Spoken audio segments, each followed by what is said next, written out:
गुरुजी, आज के इस अंक में हम बात कर रहे हैं मिर्गी को लेकर। मिर्गी के दौरे अक्सर हमने सुने हैं कि अचानक से किसी भी व्यक्ति को हो जाते हैं, दौरे पड़ते हैं तो वो बिल्कुल शरीर बेकाबू हो जाता है और शरीर में कंपन उत्पन्न होती है और दौरा एक अलग तरीके का पड़ता है। सबसे पहले मैं जानना चाहूँगा कि ये दौरे पड़ने की असली वजह क्या होती है और इससे हमारे शरीर पर और कौन कौन से दुष्प्रभाव होते हैं, पूरा विस्तार से क्या है जानकारी, वो हमारे दर्शक आपसे आज जानना चाहेंगे। देखिए, मिर्गी का दौरा एक बहुत भयंकर रोग है और इसकी विशेषता कि रात को सोए नहीं पड़ता, दिन में पड़ता है। जहाँ ज़्यादा तेज रोशनी देखी दौरा पड़ जाएगा, पानी के नज़दीक दौरा पड़ जाएगा, अग्नि के नज़दीक दौरा पड़ जाएगा, जहाँ भी थोड़ी सी गर्जना हुई वहाँ भी दौरा पड़ जाएगा। इसका दिमाग के ऊपर बहुत बुरा असर होता है और इसका एक दिमाग में कीड़ा होता है। ये कीड़ा जब जागृत अवस्था में आता है और खुराक ढूंढता है तो रोगी को एकदम दौरा पड़ता है और ये दौरा इतना भयंकर होता है कि मुंह से झाग निकलती है, हाथ पांव टेढ़े पड़ जाते हैं, एड़ियाँ सड़क पे इतने रगड़ता है कि पूछो मत, अंग भंग भी हो जाता है। इस रोग को समाप्त करने के लिए आज तक पूरे संसार में एलोपैथिक में कोई दवाई नहीं बनी। जो दवाई इसको रोकने के लिए दी जाती है, दिमाग सुन्न करने के लिए दी जाती है। दौरा तो पड़ेगा, दिमाग सुन्न होगा तो उसका संचेत नहीं होता, बस इतना काम है इसका।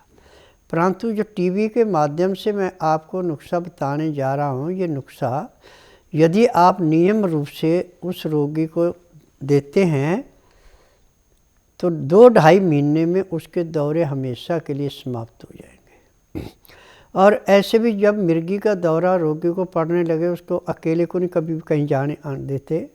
जैसे उसको दौरा पड़ने लगा, सिंधे नमक की छोटी सी डली यानी 5 या 10 ग्राम की उसके हाथ में रखते, दौरा एकदम बंद हो जाता है। नमक का इस कीड़े के लिए एक किस्म का पॉइजना हाथ में रखने से ही उसका असर उसको पहुंच जाता है, वो अपने सुन्न होकर सो जाता है।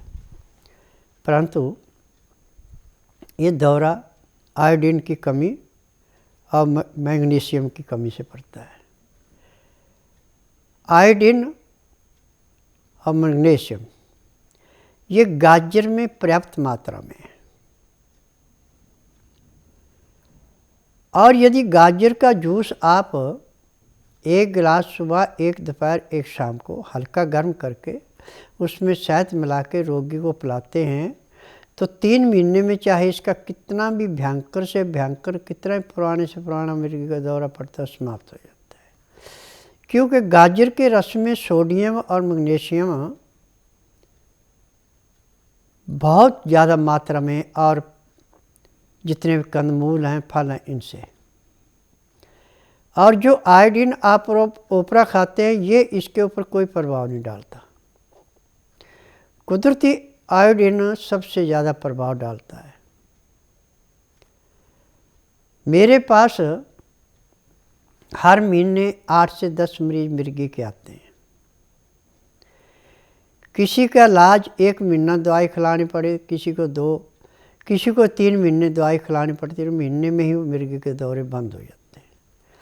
क्योंकि मेरे पास जो दवाइयाँ हैं, ये दवाइयाँ जाके जब उसको नाक में डाली जाती है, छींक आती है तो कीड़ा जो है छींक के द्वारा नाक से सुन्न हुआ बाहर गिर जाता है। फिर जब बाहर उसको ऑक्सीजन पूरी मिलती है तो दोबारा जंप लेके नाक पे चला जाए तो दोबारा दौरा पड़ेगा। यदि जैसे नाक में से कीड़ा निकलता है, और इसकी विशेषता है कि ये ऐसे तो सारे का सारा जीव बिल्कुल नजले जैसा है, परंतु मुँह थोड़ा सा इसका काला है, बस इतनी पहचान है इसकी। और जो लकड़ी में कीड़ा होता है सेम उसी कीड़े के समान होता है। और इसको जैसे ही छींक आके नीचे गिरा तो भैंस का गोबर होना चाहिए, उसमें एकदम उसके ऊपर डाल दें और आधे घंटे के बाद गोबर में से निकाल के उसको किसी डिब्बे में बंद करके यदि लेबॉर्ट्री में टेस्टिंग के लिए ले जाते हैं तो कहते नहीं, ये आदमी का कीड़ा नहीं हो सकता, ये तो लकड़ी का कीड़ा है। जब उनको बताया जाता कि ऐसे ऐसे है और इतने दिन से दौरे पड़ रहे थे अब ये कीड़ा जो है निकलने के बाद कोई दौरा नहीं, कोई तकलीफ नहीं है। और फिर भी डिबिया में रखने के बाद ये कम से कम 72 घंटे तक जीवित रहता है, जहाँ ऑक्सीजन की बिल्कुल भी इसको राहत नहीं मिलती। जहाँ ऑक्सीजन नहीं होगी वहाँ पे 72 घंटे के बाद इसकी मृत्यु होती है। अब ये नुस्खा जो है मैंने पता नहीं कितने लाखों मरीजों पे आजमा चुका अब मैं। जिस मरीज ने इस नुस्खे को अपनाया आज वो पूर्ण रूप से स्वस्थ हैं। जिनको 15-15, 20-20 साल से मिर्गी के दौरे पड़ रहे थे, आज उनको कोई मिर्गी का दौरा नहीं है। परंतु एक बात का ध्यान रखना कि मिर्गी के दौरे वाले को चीनी कभी नहीं खाने देना। गुड़ खा सकता है, शक्कर खा सकता है बिना मसाले की, शहद जितना मर्जी चाहे उतना ले सकता है।